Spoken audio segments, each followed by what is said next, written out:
PowerPoint Quick Start.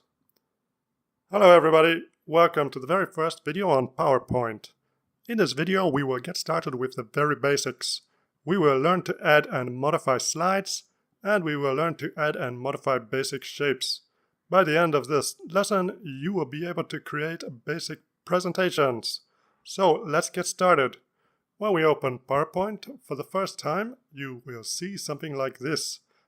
Let's start with a blank template.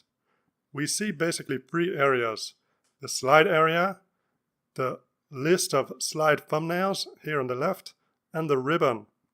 The first thing we do is save this presentation.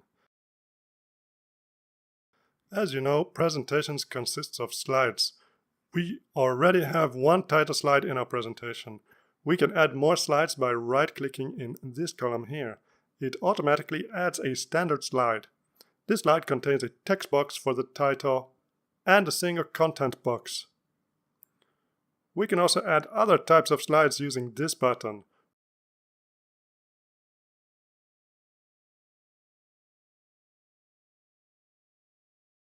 We can right-click on the slide and then select Duplicate to copy it. And we can hide it. Hiding it can be useful if we don't want to show the slide to all audiences, or if we just want to keep the slide in reserve in case somebody asks a question wherein this slide might come in handy.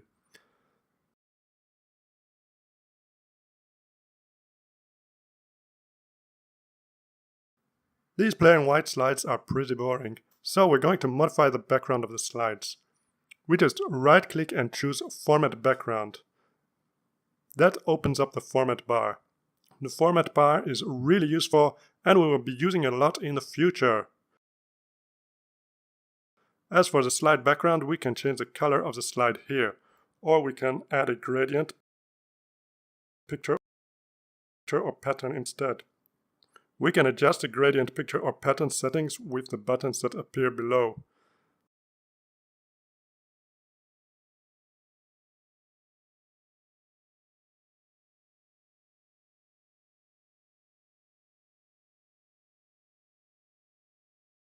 The checkbox Hide All Background Graphics make it possible to hide any standard graphics included in the master slide. But we haven't covered making master slides yet, so we can forget about this checkbox for now. Okay, that's it for slides. Next I want to talk to you about basic objects. Basic objects include text, shapes, and pictures. Let's demonstrate using shapes. First of all, I quickly close the format bar by clicking on this X. Let's click on Insert and go to Shapes. Let's insert a basic rectangle. Just click and drag out the rectangle. Basic shapes have 8 little squares in the corners and sides. We can click and drag on the squares to resize the shape. We can also click and drag on the body of the shape to move it around.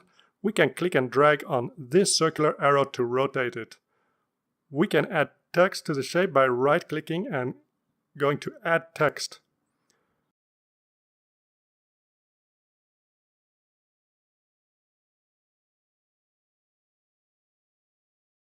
Now let's go back to Insert and add another shape. For example, an oval. Let's reopen the format bar by right-clicking on the oval and choosing Format Shape. Each shape has a border and a fill. We want to change the fill color of the oval to orange. The cool thing about this format bar is that it is relevant for anything that I currently have selected. So, for example, I can select the rectangle now and change the format here. For example, I'm going to change the line width and style. It's a good idea to take a bit of time to explore the kinds of things you can modify using the format bar.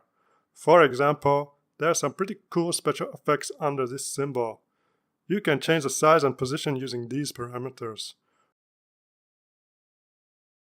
Or you can modify the text format up here. As you can see, the oval is currently in front of the rectangle. This is because we drew the rectangle before we drew the oval. I can change this by either moving the oval more to the background, or I can bring the rectangle into the foreground. This can be done using these buttons up here.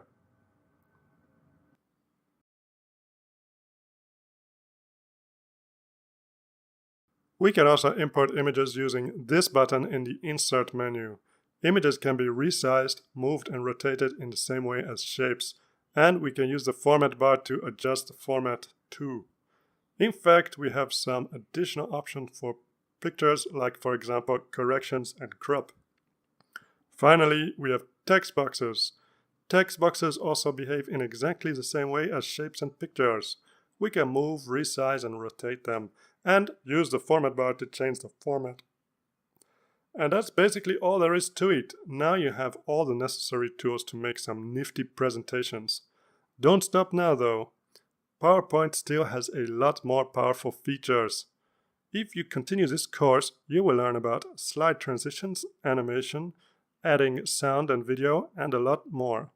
So, try out the exercise to make sure you feel comfortable with the theory we've learned so far, and then let's move on to the next lessons.